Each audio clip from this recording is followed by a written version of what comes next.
I was halfway through folding laundry when I found the lease agreement wedged in his jacket pocket, the address unfamiliar and the signature unmistakably his. My boyfriend had always insisted he needed space sometimes, but I figured he meant late-night walks or his weekly poker games, not a whole other apartment.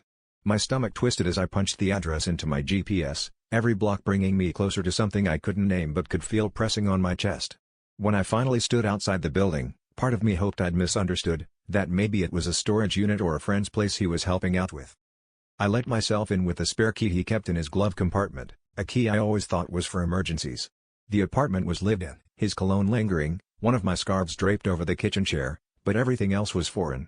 There were 2 wine glasses in the sink and a pair of heels, definitely not mine, parked by the door. I called him, voice shaking, and he answered like nothing was wrong, like I was being dramatic for checking up on him. My heart was pounding so hard I thought it might crack open right there. It was the red receipt on the counter that made me stop. The payment wasn't from him. The bank transfer had my mother's name on it.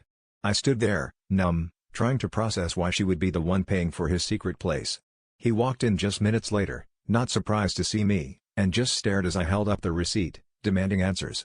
He shrugged and told me they had an arrangement, like it was the most normal thing in the world, like my trust and my family weren't dissolving all at once.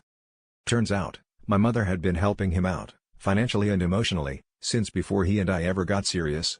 They kept each other's secrets, protected each other's interests, and left me in the dark because, as she put it later, I was too fragile to handle the truth about either of them.